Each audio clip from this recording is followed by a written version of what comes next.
Fica ali só pra ver o fumo. Essa é uma grande neurose minha, se o brasileiro desempenha tão bem com gambiarra ao ponto de não saber desempenhar do jeito certo quando precisa. Você fazer a gambiarra também dá uma sensação de satisfação, como se você tivesse burlado a realidade. Ó, é Claro. assim, Claro, mas claro. eu fiz assim. Claro, levei vantagem. Tem aquela história sobre Cuba. Lá, Que Cuba lançou? Porque as coisas lá são muito gambiarras. sim. Lá é o Brasil do Brasil. A própria Cuba é uma grande gambiarra. Desmoronou de fato, mas está lá. Dependendo de onde você estiver nos escombros, você nem nota que teve um terremoto. No livro do Reinaldo ou Afonso, juro que não lembro qual é o nome, acho que é Reinaldo Arenas, sobre Cuba, ele fala que o pior é a fofoca da burocracia. Agora você imagina, não tem aquela pessoa chata do seu prédio ou da sua rua, você que mora em condomínio, que sei lá, uma velha mandona que gosta de criar caso com todo mundo. Eles continuam lá.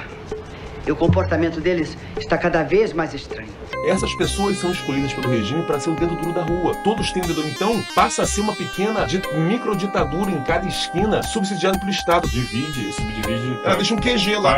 Para funcionar melhor. Tem a bandeirinha do Sonic depois da conquista fase? Ela deixa pequenas deixa lá, cada esquina com mini Stalinzinhos. Pessoas que já são escrotas para dar poder pra essa pessoa. Quem mora em certos centros cosmopolitas e trabalha em certos meios já sente um pouco isso. Sim. A gata comeu, meu coração valeu, comeu. Esse clima já é um pouco isso. A realidade é muito maleável. A realidade realmente ela pode ser modificada por palavras. É por isso que o leste europeu tem essa vibe meio surreal, dark, esquisita. Não sei se você já viu certos quadros daquele Beksinski, o Franz Kafka, que escrevia as coisas com aquele tom levemente de pesadelo, das coisas meio erradas, coisas meio sombrias. Aquele Jans Van Kammer, que é aquele cara das animações, né, de massinha. Começa a virar um clima meio de terrorzinho estranho, mas na vida real, o que é bizarro, sabe? Tudo começa a ficar com essa característica e isso debilita o espírito, quando as pessoas ficam malucas. Sim, porque corta as possibilidades. Ó, essa parte você não pode pensar, não, porque a moralidade é muito louca desta época.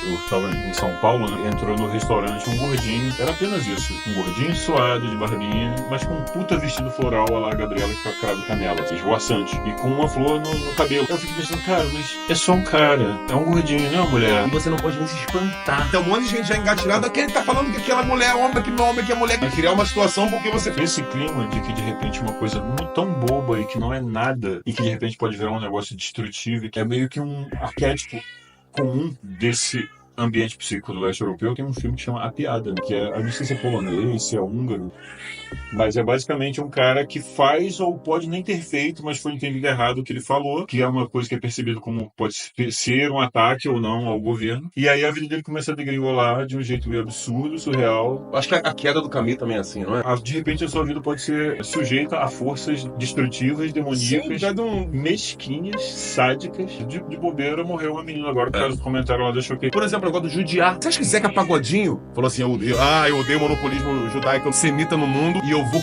fazer essa música judia de mim, judia, porque eu gosto de usar essa expressão contra os judeus, hahaha. É só falar o que todo mundo tá falando. Novamente a inflação, a quantidade, a antecipação na bomba. Inconsolável, o menino de Brasília tentava entender.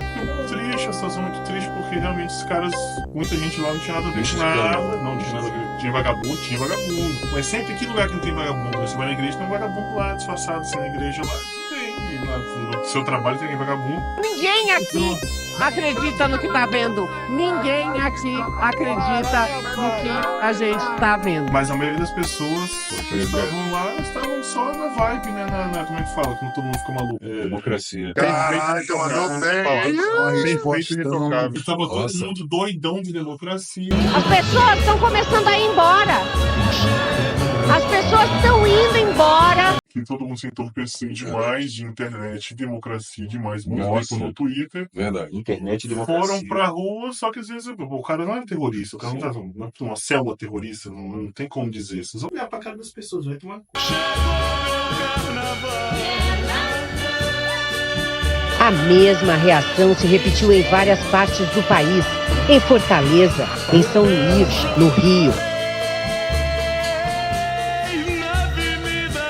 E o pior ainda viria. Nesse grande veículo chamado Nação Brasileira, nessa grande viagem, nós estamos reduzidos a bagagem. A gente incomoda, a gente é chato, uma mala. Eles têm que lidar com a gente ocasionalmente, escutar ali alguma coisa quando tem votação, tem eleição, mas é como se você tivesse sido adotado por um padrasto escroto. E você tá no carro com ele tá dirigindo, você é uma criança, não vai conseguir tomar a direção dele.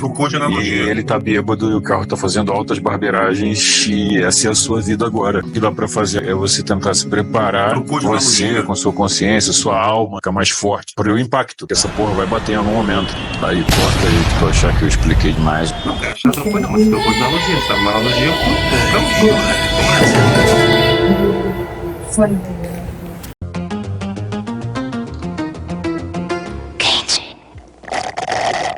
A religião verdadeira no Brasil é o coach e o matrimônio verdadeiro é o swing. Não, é ocasionalmente, no ocaso dos casos ocasionais.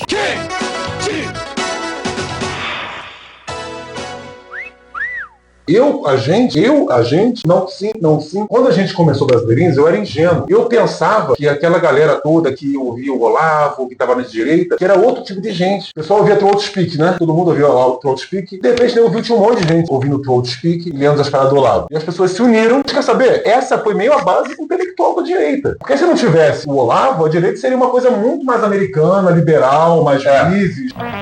Nunca se dependesse daqueles caras, só aquele gordinho lá da Russell Kirk? Não, liberal brasileiro, o gordinho da Russell Kirk.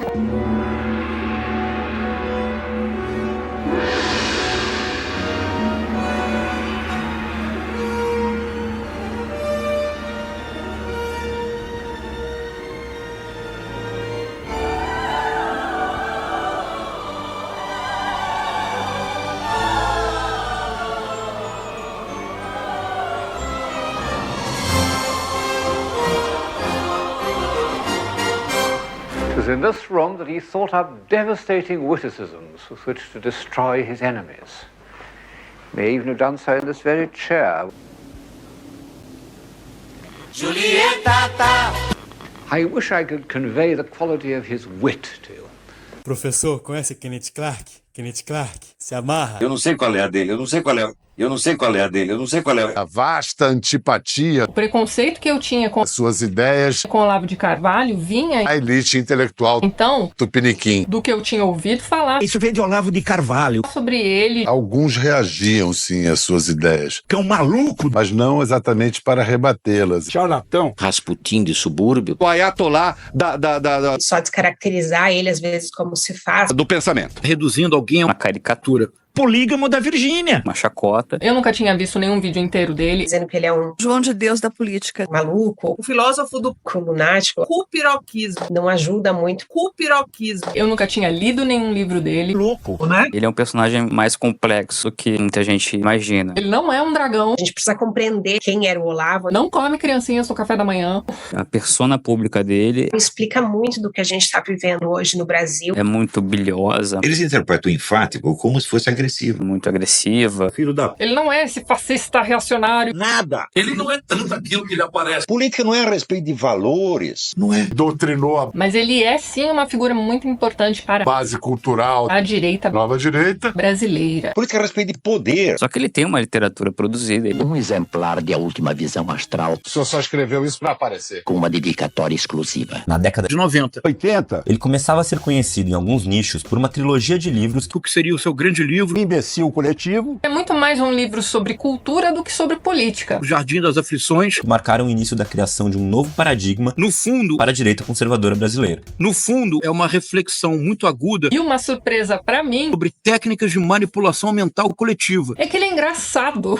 O eixo. Então assim. O eixo do livro é a lavagem cerebral. Dei várias risadas. E criou. Então assim. Seguidores, tem uma escola. Do Jim Jones. O grão-mestre varonil. Caio Blinder. Aceita. Você é um mentiroso, safado, filho da puta. Eu não sei o que esse homem faz, mas ele promove uma lavagem cerebral de uma tal proporção. Boa tarde. Boa tarde, meu amor. Que me dá muito medo. É uma distopia completa.